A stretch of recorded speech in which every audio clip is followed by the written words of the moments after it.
Bonjour et bienvenue, je m'appelle Anthony Touchard, vous écoutez Graines d'investisseurs, le podcast fait par un investisseur pour les investisseurs. Ici on parle d'immobilier, de développement personnel et d'entrepreneuriat. L'objectif de ce podcast est de vous donner des clés et des conseils et pourquoi pas vous aider à entreprendre le changement de votre vie. Alors installez-vous confortablement, je vous souhaite une bonne écoute, c'est parti.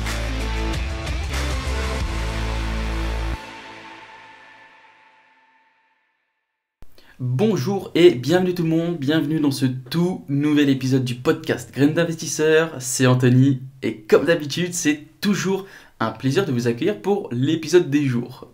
Les amis, ça faisait longtemps que je vous avais pas fait cette intro, ça fait, je pense que ça doit faire un petit peu plus d'1 mois maintenant, je vais vous expliquer pourquoi j'étais absent. Bon, je vais vous le dire tout de suite, comme ça sera fait. En fait, je suis papa d'une petite fille qui s'appelle Inaya, qui était prévue le 26 ou 28 septembre, mais qui est venue le 14 août. Donc, il a chamboulé un petit peu le planning, mais bon, ça se passe bien. En fait, je vais tout vous expliquer. À la base, on devait partir en week-end à Europa Park, le plus grand parc d'attractions d'Europe, qui est en Allemagne. Et donc on avait fait la route le vendredi 13, il me semble que c'est ça, le vendredi 13, et arrivé à l'hôtel, en fait, dans la nuit, ma femme me réveille pour me dire, écoute, il faut qu'on aille à l'hôpital. On va à l'hôpital de fil en aiguille, et je me retrouve papa à 8h du matin d'une petite fille qui était malheureusement qui est née un petit peu prématurée, donc qui est restée en surveillance un peu plus d'1 semaine. Et donc automatiquement ça m'a pris du temps, je suis resté là-bas à Strasbourg, etc. Mais et puis voilà, en fait, ensuite on est revenu à la maison. Automatiquement ça chamboule un peu aussi toutes tes habitudes et toute ta routine. Donc ça m'a pris un peu plus de temps que j'avais à disposition avant. Et automatiquement, tu te doutes bien, mais mes priorités, c'est ma petite fille, avant le podcast. Donc c'est aussi la première raison pourquoi le podcast n'a pas été diffusé depuis un peu plus d'1 mois. Maintenant, j'espère que ça va revenir. Je vais tout faire pour essayer de tenir un rythme régulier. Alors je vais toucher du bois, mais j'aimerais bien refaire des podcasts de manière hebdomadaire, à savoir vraiment tous les mercredis à ce que l'épisode sort. Maintenant, je vous promets rien, les amis. Vous comprendrez. Je pense que vous allez comprendre que ma priorité, ça reste ma petite fille. Deuxièmement, en fait, aussi le problème, c'est que ça m'a chamboulé aussi mes routines, etc. Et ça m'a libéré du temps pour autre chose. C'est-à-dire que en fait, depuis à peu près 2-3 mois, j'avais pas fini un livre complet, en fait, alors que d'habitude je lisais des livres tout le temps, et je me suis rendu compte en fait que j'avançais plus dans mes lectures. Donc aussi ça m'a libéré un peu plus de temps, donc j'ai appris beaucoup plus de choses aussi pendant cette période. Et en fait au final, vu que j'avais fait cette décroche au niveau du podcast, j'avais plus trop l'énergie pour venir réenregistrer, refaire mes recherches, etc. Parce qu'il faut savoir, les amis, qu'un épisode, par exemple, quand je vous fais des épisodes de à peu près 45 minutes, 1 heure, ça me prend pas 45 minutes, 1 heure. C'est-à-dire que, premièrement, il faut que j'aille faire des recherches. Par exemple, au niveau de l'actualité immobilière, ça se fait pas tout seul. Je n'invente pas l'actualité immobilière. Je vais faire mes recherches, je vais regarder si les choses que je vais dire sont pas fausses, si c'est fondé, etc., etc. Donc tout ça, toutes les recherches, puis vos questions, je dois faire le tri, je les lis, etc., etc. Et ça me prend du temps. Donc un épisode qui fait 45 minutes, 1 heure, en général, ça va me prendre à peu près 2 heures, 3 heures à préparer, à monter et à envoyer. Donc ça prend aussi pas mal de temps. Mais voilà, je vous le dis, les amis, je vais essayer de reprendre le podcast de manière hebdomadaire, tous les mercredis 10h. On va essayer. Déjà, essayer, j'aime pas ce terme. On va le faire. Ça va le faire, les amis. En tout cas, les amis, j'espère quand même que depuis le dernier épisode, ce qui date maintenant de, je pense, un peu plus d'1 mois, j'espère que vous avez avancé. J'espère que vous avez avancé dans vos projets. En tout cas, moi, ça va, ça avance bien. Bon, j'ai ce petit contretemps, cet heureux contretemps, on va dire, qui est arrivé entre deux. Mais sinon, à part ça, les affaires IMO, ça tourne. Euh, j'ai deux, trois affaires aussi en crypto qui tournent pas mal. J'ai fait des deux, trois petits bons coups. Donc c'est plutôt cool. Je voulais revenir avec vous, les amis, parce que, alors déjà, premièrement, je vais remercier tout le monde qui m'a contacté sur Instagram pour me demander si ça allait, etc. Alors, peut-être que pour vous, c'est une découverte hein, que je suis papa, mais pour les personnes qui m'ont contacté sur Instagram, je leur ai dit en avance pour leur expliquer pourquoi, etc. Et donc, merci pour toute cette bienveillance, les petits messages qui font hyper plaisir. Et c'est un peu, sincèrement, je vais pas vous mentir, c'est grâce aux messages que je suis revenu. Les messages, tu sais, ça te met la pêche quand même quand tu vois qu'il y a quelqu'un qui est derrière, parce que moi je vois personne, je vous connais très peu, et quand je vois qu'il y a des gens qui attendent mon podcast, tu vois, ça fait quand même hyper plaisir. Et donc je vous remercie pour tous les amis. Sinon, je vais revenir aussi sur des questions qui m'ont été posées. J'ai vu dernièrement que, alors tu vois, j'étais complètement ailleurs, c'est-à-dire que j'ai plus suivi l'actualité immobilière, etc., etc. Même par rapport à ma routine de recherche et compagnie, j'avais carrément laissé tomber, j'ai pas recontacté mes agents depuis un mois, j'ai pas checké le bon coin, etc., etc. Pour te dire que vraiment, tu vois, il n'y a pas que le podcast. Mais du coup, j'étais totalement ailleurs au niveau de l'actualité immobilière. En fait, c'est des auditeurs qui m'ont envoyé des messages sur Instagram pour me demander mon avis par rapport à, une, à quelque chose qui s'est passé au niveau du HCSF. Et en fait, j'ai voulu faire ce podcast aussi pour répondre à ça. C'est-à-dire que quand j'ai lu les recommandations, enfin ce qui était les news au niveau du HCSF, les gens me demandaient, ouais, Anthony, qu'est-ce que t'en penses? Ça y est, c'est le début de la fin, etc., etc. Et cetera. Et je vais vous donner un peu mon ressenti par rapport à ça. En fait, ce qui s'est passé, c'est que les règles qui ont été émises par le HCSF, qui datent de maintenant un peu plus d'un an, c'est-à-dire qu'on devait respecter les 33%, donc après c'est passé à 35, etc. Bah, tout ça, en fait, c'était des règles qui étaient dites comme ça. Maintenant, elles ont été écrites et les organismes bancaires qui ne vont pas jouer le jeu, eh ben, elles vont être sanctionnées. C'est-à-dire qu'avant, c'était une recommandation, maintenant c'est gravé dans le marbre, ça doit être appliqué. Et les personnes qui m'ont posé la question, ils me demandaient comment nous, investisseurs, comment on allait faire. Bah, les amis, ça fait partie d'un, il me semble hein, que je vous en ai déjà parlé, mais le durcissement bancaire, parce que ça va être carrément la croix et la bannière maintenant pour avoir un prêt, ça va être compliqué. Ça va être compliqué, il va falloir vraiment maintenant jouer le jeu. L'apport qui était une option auparavant va devenir maintenant peut-être la norme, d'autant plus pour nous investisseurs. Il faut savoir que les banques ont toujours ce delta de 20% au niveau des règles du HCSF. Elles peuvent outrepasser ces règles dans 20% de leur dossier. Par contre, on va pas se mentir, les 20%, bah, ça va pas être des personnes lambda. C'est des personnes qui vont pouvoir apporter beaucoup plus dans le futur à la banque.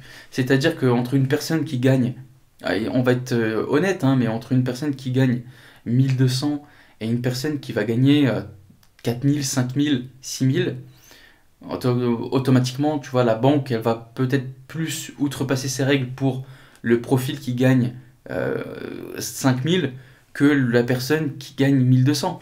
Pourquoi? Tout simplement parce que au niveau de cette personne qui est probablement cadre, qui gagne relativement bien sa vie, 4 5 6000, bah, la banque elle a quand même plus à gagner sur le long terme avec cette personne que sur une personne qui gagne seulement 1200.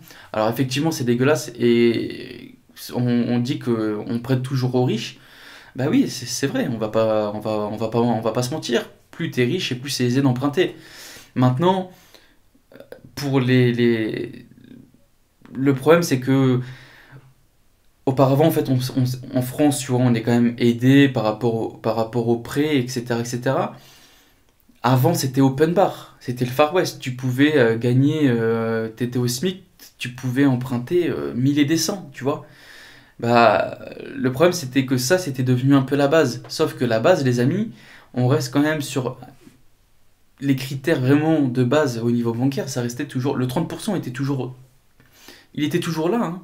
Il était toujours là. C'est vrai que maintenant, après, pour les investisseurs, ben, avec le calcul du différentiel et notre vision à long terme, etc., au niveau de l'investissement, c'est vrai qu'on arrivait à avoir beaucoup plus de prêts. Maintenant, les règles du 30%, ben, malheureusement, ça va devenir le standard qui avant qui était plus le standard, mais qui était toujours là. Ben, maintenant, ça va devenir le réel standard. C'est-à-dire que tu gagnes 1500, bah, tu pourras avoir un prêt de 500.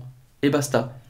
Pour nous, investisseurs, ça va être compliqué parce que on le sait très bien que même si tu fais une grosse opération à cash flow, que tu as un prêt de 500 et que tu rentres 1005, on le sait que plus tu as de prêts, plus tu es safe, plus tu es secure. Mais maintenant, au niveau de la banque, ça va être compliqué. Ça va être compliqué. Alors, il y a toujours ces 20%, mais voilà, je reviens sur ce que je t'ai dit. Les 20%, ils vont aller sur les 20% des meilleurs dossiers, avec euh, du gagnant et une vision long terme pour la banque, avec il va falloir jouer le jeu. Tu vas devoir prendre des produits chez eux. Tu vas devoir peut-être ouvrir un petit compte assurance vie, un petit compte bourse. Même si ça te coûte une blinde et que tu mets 100 balles, il va falloir jouer le jeu. Si tu veux décrocher ton prêt, maintenant c'est plus le Far West comme avant. Ça va être beaucoup plus compliqué. Après, il y a autre chose où je voulais revenir. On m'a dit oui, tu vas voir, euh, les banques, en fait, elles ne vont plus prendre en compte les futurs loyers. C'est-à-dire que, imaginons que tu vas faire une demande de prêt, tu as fait un projet, et ce projet, tu comptes louer, allez, 1500 euros. Eh ben, selon certains, la banque ne va pas prendre en compte la pondération de 70% de ces 1500. Alors, je vais pas affirmer, ou je vais rien dire du tout parce que j'ai demandé des articles qui parlent de ça et j'ai jamais vu, même dans les recommandations du HCSF, il n'y a pas cette recommandation. C'est-à-dire qu'on jamais de la vie, on a demandé à la banque de ne pas prendre en compte les potentiels loyers futurs. Alors je ne sais pas d'où c'est venu. Maintenant, si vous avez un article à me proposer, quelque chose de concret, envoyez-moi le lien sur Instagram que je le lise. Mais pour l'instant, je vais pas, pour moi, c'est faux. Je vais pas confirmer ni affirmer. Pour moi, je l'ai pas lu. Donc je vais pas me prononcer dessus. Maintenant, c'est vrai que bah, si ça prend en compte, après ça peut être une doctrine bancaire. C'est-à-dire que on a les recommandations et la banque après derrière, si elle veut encore plus durcir son octroi de crédit, elle fait ce qu'elle veut. C'est elle qui propose le prêt. Après, je pense pas que ce soit dans son objectif, mais elle fait ce qu'elle veut. Donc après, c'est peut-être une règle bancaire d'une certaine banque qui a décidé de ne plus prendre en compte pour encore plus durcir l'octroi de prêt. Soit. Mais moi, je l'ai pas lu. C'est pas une recommandation du HCSF. En tout cas, pour vraiment conclure juste cette partie, c'est vrai que bah, ça va être plus compliqué. C'est-à-dire que les personnes qui se sont lancées il y a maintenant 4 5 ans, bah oui, elles ont été grandement aidées dans leur parcours de la liberté financière. Maintenant, les personnes qui se lancent là à l'heure actuelle, faut pas, c'est rien les amis, c'est pas grave, hein. Un prêt ça passe, deux prêts ça doit passer, trois prêts, ben, c'est pas grave. Il y a des solutions alternatives. Placez votre argent déjà sur des ETF, sur un PEA. Placez votre argent dans les cryptos, il y a des bons coups à faire. Donc l'immobilier, ça, il y a des phases. On va venir. Il y a 7 phases en immobilier. On est peut-être dans une phase de saturation au niveau des. On va cleaner un peu le marché. Pour moi, le prix de l'immobilier a augmenté de ouf. Même sur mon secteur qui est un secteur à cash flow, il y a des mecs, ils sont fous. Ils sont fous. Ils proposent des choses de merde à des prix pas possibles. Et le pire, c'est que ça se vend. Ça se vend. C'est dingue. Là, les amis, juste un constat, c'est que Là, moi, j'ai acheté quelque chose il y a 2 ans. Il y a 2 ans, j'ai acheté quelque chose, 90 000 euros qui me dégage à l'heure actuelle à peu près 1300 ou 1400. D'accord? Donc, je l'ai acheté 92 000 euros. Et bien, à l'heure actuelle, des choses qui dégagent beaucoup moins de loyer, c'est-à-dire qu'on va tourner aux alentours de 900 balles, et ben ça se vend 140 000, 150 000. Là, j'ai regardé, si je voudrais revendre, donc j'ai acheté il y a 2 ans, 90, on va dire 90 000 euros. J'ai acheté il y a 2 ans 90 000 euros, si là je le vends, je peux le vendre 160, 60, 170 000. C'est dingue, en 2 ans, j'ai pas fait énormément de travaux, j'ai rien fait. Juste mis des locataires qui payent mon loyer. Là, si je veux le revendre, 160, 170 000 euros. C'est dingue. C'est un projet qui est, après, au final, qui est pas rentable. Mais le problème, c'est que là, quand je vois ce qui se vend sur un secteur à cash flow, je vends des trucs à 8%, ça part. C'est dingue. Donc là, on est vraiment, je pense que on est trop haut. L'immobilier, là, il a monté de ouf. Alors, soit mon secteur, c'est devenu un secteur de...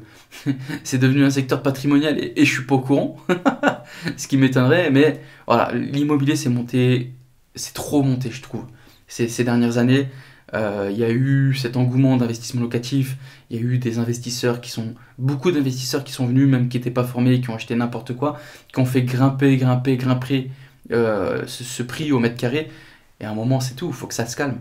Donc là, je pense que aussi, ça peut être une bonne chose, cette restriction bancaire, c'est-à-dire que l'octroi de prêt va devenir de plus en plus compliqué, donc automatiquement, euh, beaucoup de gens vont signer des compromis à foison et vont avoir des refus de prêt. Refus de prêt, refus de prêt, refus de prêt. Les gens, automatiquement, ça va les saouler, ils vont baisser le prix va baisser, etc. etc. Bref, j'espère, hein, en tout cas, ça serait cool si ça se présente ainsi. Mais voilà, il faut trouver aussi des alternatives. Peut-être que l'immobilier pour l'instant, ça va être compliqué. Il va peut-être falloir redéfinir un peu sa stratégie long terme. Il faut avoir toujours une vision long terme de sa stratégie. Déjà, c'est simple, on ne se base pas uniquement sur de l'immobilier. Je vous ai dit, les amis, il y a 4 piliers. Il me semble que je vous ai fait un épisode sur ça. Le principal pilier, le plus accessible à tout le monde, bah, c'est l'immobilier, effectivement, parce que avec le prêt bancaire, cet effet de levier, on est capable de générer de la richesse à partir de rien. C'est vrai, l'immobilier, ça reste le premier pilier.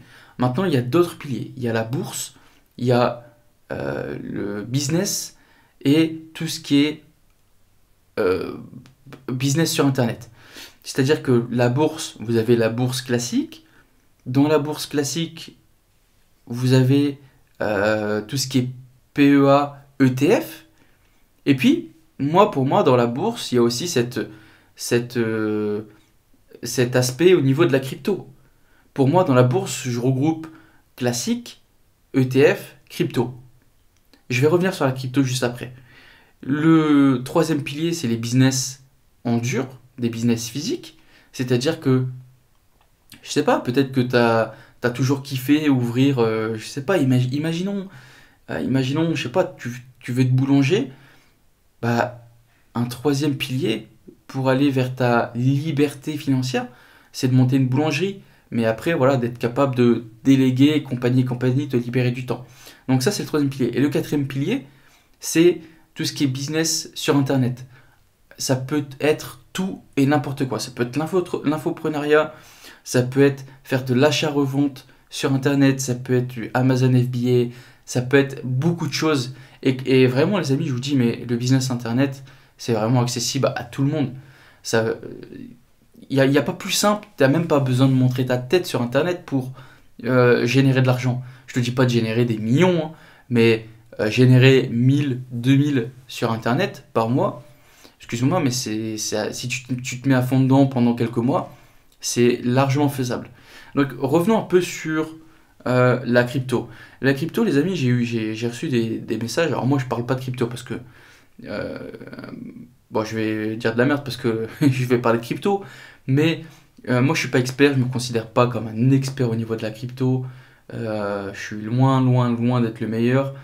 Au contraire, moi, je prends des informations de personnes qui sont beaucoup plus calées que moi. par exemple faire des analyses de chartes graphiques et compagnie.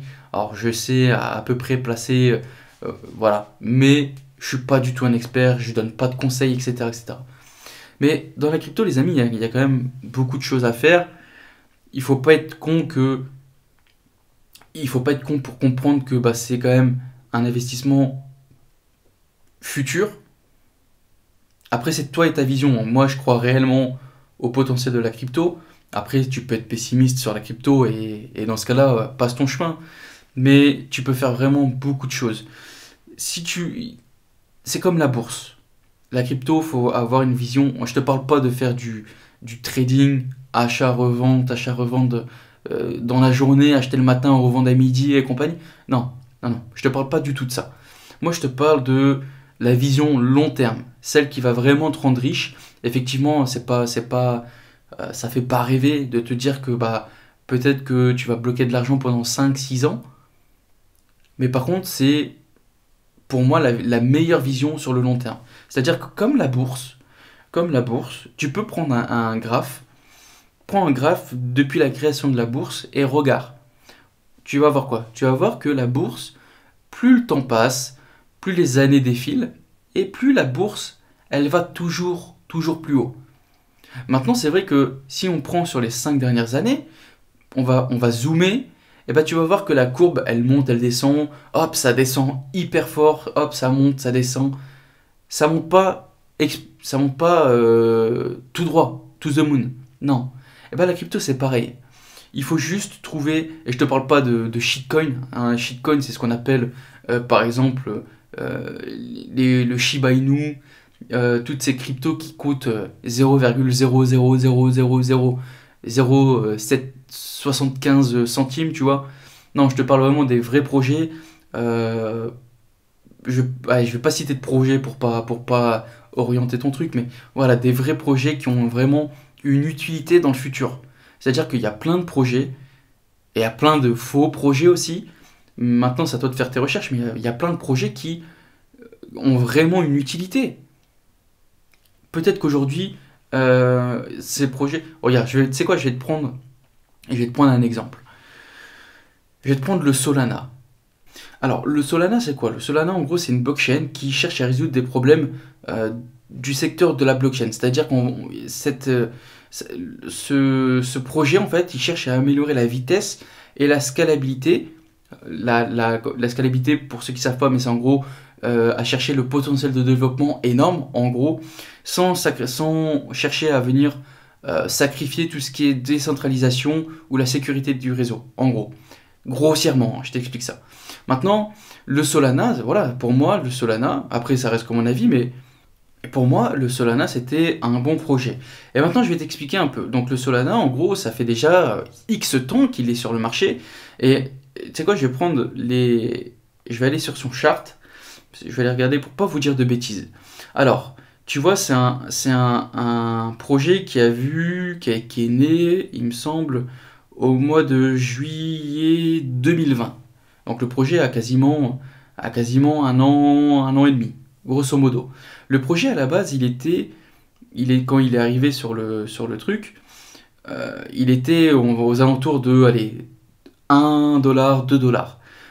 C'est vrai que au mois de juillet, au mois d'août, au mois de septembre plutôt, il a pris énormément. Le projet a été à 191 dollars. Il y a eu quand même une explosion forte parce qu'il a été démocratisé et compagnie. Maintenant, si on regarde son chart, bah son chart il est resté vraiment bas pendant 2 ans. Pendant 2 ans. De juillet 2020 à juillet... non, allez, on va prendre mars. Au mois de mars 2021, le projet était, il me semble, à 20 dollars. Ouais, c'est ça, 20 dollars. Donc, tu vois, si si t'avais une vision long terme et que voilà, tu crois vraiment au projet, bah tu gardes. Parce que tu sais que pour toi, ce projet-là, il a vraiment un futur. Il a un potentiel futur. Et bah tu le gardes. Et puis si tu avais investi, et bah tu pouvais te faire vraiment pas mal, tu vois. Mais pour moi, la crypto, il y a plein de projets comme ça qui ont vraiment de l'avenir. Je te parle pas de jouer avec le Bitcoin, c'est-à-dire, ouais, attends, le Bitcoin il est à 30 000, ok, j'achète à 30 000, je le revends à 34 000, bam bam. Ça, pour moi, faire ça, faut être expert. Faut vraiment comprendre le système, faut comprendre, faut tout comprendre. Pour faire ça, faut être calé dans le truc. Ce que moi je suis pas, je fais pas de trading à dire ouais, ok, je l'ai acheté dans le creux de la vague, je vais le revendre là, là, là. Non, moi je regarde des projets qui ont pour moi un potentiel et j'investis sur le plus ou moins long terme. 1 an, 2 ans, 5 ans, peut-être 10 ans, qui sait. Mais il faut trouver des alternatives. Je te dis, l'immobilier commence à être bouché, ça commence à être compliqué, investir c'est compliqué, eh ben on cherche ailleurs. Maintenant c'est vrai que pour investir dans la bourse, faire de l'ETF, faire de la crypto, effectivement ça va nécessiter des fonds. Mais t'as pas nécessairement besoin d'avoir 100 000 dollars sur ton compte pour commencer à faire fructifier. Tout doucement, ouvre un PEA. Juste prends le temps d'aller ouvrir un fucking PEA pour prendre date et je sais pas, tu mets 100 balles par mois, 50 balles par mois. Ça se fait, tu vois, c'est pas compliqué. Et dans 10 ans, tu seras bien content. Quand tu vas récupérer avec. Vaut mieux, tu sais quoi, en plus de ça, encore la dernière fois, je regardais, mais le livret A, putain, ça te rapporte plus rien. Ça te rapporte plus rien. Ceux qui gardent de l'argent sur la livret A, ça ne sert à rien. Ouvrez-moi un PEA et vous investissez dans quelque chose qui est hyper liquide. Comme ça, vous avez besoin de l'argent, et ben c'est tout. Même si vous perdez même si vous perdez l'avantage du PEA, mais au moins entre temps il vous rapporte, tu vois. Maintenant c'est encore mieux, c'est si voilà tu prends date et tu poses ton argent et tu touches à rien pendant le temps d'eux. Mais voilà, c'est mieux que laisser son argent sur un fucking PEA, un livret A. Ensuite, pour la crypto, c'est pareil. T'as pas besoin de poser 50 000 balles. Même si tu mets 50 euros par mois, t'achètes. Même, allez, tu sais quoi, tu veux faire le gars safe. Alors, moi, c'est pas un conseil, hein. Je te dis pas que ce que je vais te dire là, c'est hyper sûr et compagnie. Mais voilà, le Bitcoin. Le Bitcoin, c'est là où il y a le plus gros des investisseurs et ils sont sur le Bitcoin. Pour moi, la vision du Bitcoin, c'est que ça va coûter. Pour moi, le Bitcoin, il va toucher allègrement les 100 000 balles un jour ou l'autre. Et bah, pose un petit billet dessus et tu laisses couler. Et il faut pas que tu sois là tous les jours à regarder oh là là, le Bitcoin, oh, le Bitcoin il a baissé, le Bitcoin il a augmenté. On s'en fout. On est sur une vision long terme. Si tu crois dans ce système de crypto, Bitcoin, Ethereum et toutes les autres altcoins, eh ben mec, investis. Investis sur le long terme. Tu poses 100 balles et peut-être que dans 3 4 ans, bah, tes 100 balles, ils vaudront 500, tu vois. Qui sait? Donc il faut trouver des alternatives. Tu peux pas laisser, c'est pas parce que l'immobilier est bouché que voilà, tu es obligé de faire du surplace. Trouve, il y a toujours possibilité de faire. Dernièrement, j'ai trouvé le crowdfunding immobilier. La dernière fois, j'ai suivi, tu sais, je suis sur des groupes Facebook et il y a quelqu'un qui proposait une opportunité, en fait, c'est faire un prêt pour acheter de l'immobilier et tu récupères du rendement derrière. On te propose 10-11%. Et ben au lieu de faire dormir tes 2000 balles sur ton livret A, hop, investis tes 2000 balles. Alors bien sûr, c'est de l'investissement, il y a toujours une part de risque. Mais voilà, tu sais que si tu poses ton argent en banque, avec l'inflation, tu perds de l'argent, concrètement. Tu perds de l'argent. Donc au lieu de laisser dormir ton argent sur ton compte bancaire, à rien faire, prête-le à une entreprise, prête-le à un promoteur qui va construire quelque chose et qui derrière va te rendre 10, 11, 12%. Après, il y a même autre chose. Tu peux acheter de l'usufruit. Et dernièrement, j'ai vu ça. Tu peux acheter de l'usufruit en immobilier et on te reverse un loyer. Tu peux acheter des parts, en fait. Par exemple, je sais pas, on va dire que il y a l'investissement, c'est une maison, c'est divisé en 100. Bah, tu achètes 1% et on te reverse une part du loyer. Et puis, plus tard, tu pourras revendre et compagnie. Voilà, il faut trouver des alternatives. C'est pas parce que l'immobilier physique, le fait d'aller contracter un prêt, ça devient de plus en plus dur que tu dois faire du surplace. Par contre, attention, je te dis pas de parce que c'est plus dur, parce que l'octroi de prêt, il est devenu beaucoup plus compliqué.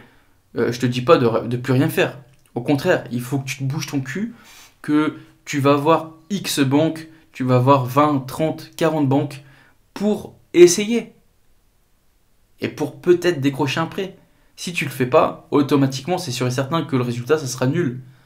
Si tu vas pas prendre des rendez-vous bancaires, si tu vas pas saisir ta chance, que tu vas pas provoquer ta chance, bah c'est sûr que derrière, t'auras rien.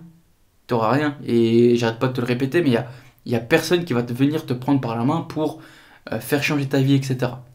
Bref, c'était un peu le sujet du jour, c'était l'épisode de reprise. J'espère que ça vous a fait plaisir de réécouter ma superbe voix. Voilà les amis, en tout cas je vous souhaite comme d'habitude plein de bonnes choses et je vous dis à la semaine prochaine. Ciao ciao ciao.